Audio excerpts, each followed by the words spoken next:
Have you ever wondered how a drone just hangs there, perfectly still in the wind? Or how your thermostat nails that perfect temperature in your room? Well, behind all of that, there's this hidden science of control systems. And trust me, it's not just some dry engineering topic. It's really the art of making things behave exactly how we want them to. So let's pull back the curtain and see how it's done. We totally take it for granted every single day. You set your cruise control to, say, 70 miles per hour, and it just stays there. Doesn't matter if you're going uphill or downhill. We just expect our gadgets and machines to get our commands and execute them flawlessly. But that kind of obedience, it isn't magic. It is carefully, painstakingly engineered. And this right here is the core challenge. Getting a system to go from point A to point B, that's not really the hard part. The really hard part is making it stop at point B perfectly, right on the money, without wobbling all over the place or shooting past it or taking forever to get there. This is the fundamental puzzle that control engineers are trying to solve every single day. So, before you can even think about controlling a system, you have to understand it, right? You have to know what you're working with. Think of it like a personality test. You can't just tell a system, hey, be better. You first have to put it through a kind of fitness test to see how it naturally behaves when you put it under a little pressure. And to do that, engineers use these things called test signals. They're really just simple, super predictable inputs that act kind of like a doctor's reflex hammer tapping your knee. You give the system a standardized poke, and you watch how it reacts. This way, you can compare its performance to literally any other system, and you're always comparing apples to apples. And you know what? These tests are actually surprisingly simple. The two most common ones are the step input and the ramp input. A step input is basically just flipping a light switch. It's an instant command, from 0 to 100, right now. A ramp input is more gradual, kind of like slowly cranking up the speed on a treadmill. And from just those two simple actions, engineers can learn pretty much everything they need to know. All right, so the system's reaction to that test, especially that sudden step input, that's the diagnosis. How it responds tells us everything about its character. Is it fast? Is it sluggish? Is it stable? Or is it bouncy? Let's break that response down. So, any system's response really has two distinct phases. First, there's the transient response. You can think of that as the journey. It's the whole process of it moving and adjusting to the new command. Then you've got the steady-state response. That's the destination. It's how the system behaves once it's finally settled down. And this quote really gets to the heart of the problem. That journey, that transient part, it's almost never a nice, clean, straight line. The source material says systems often show damped oscillations. In plain English, they wiggle. A lot. And our job is to get those wiggles under control. So what actually controls that wiggle? Well, it all comes down to one single crucial number, the damping ratio. We use the Greek letter zeta for it. Just think of it as the system's shock absorbers. This one little number defines the entire personality of that journey, of that transient response. Now, this damping ratio gives a system one of three main personalities. If the ratio is too low, the system is underdamped.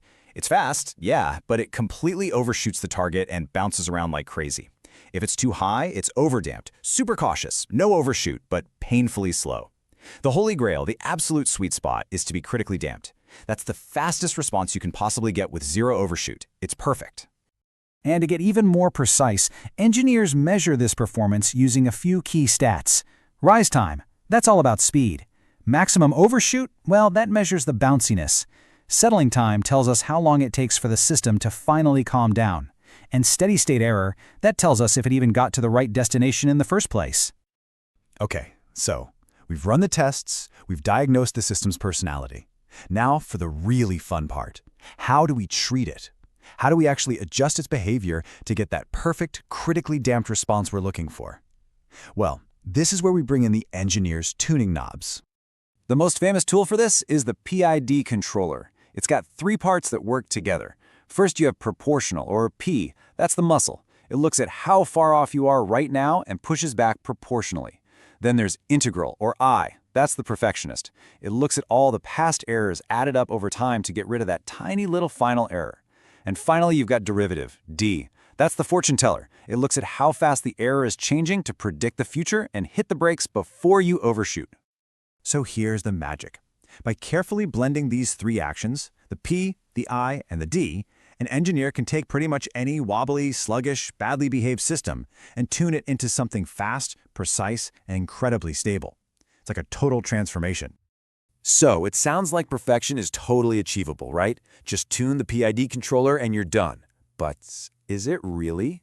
As it turns out, even with the absolute best tuning in the world, some systems have fundamental limitations. There are certain trade-offs that you just can't escape.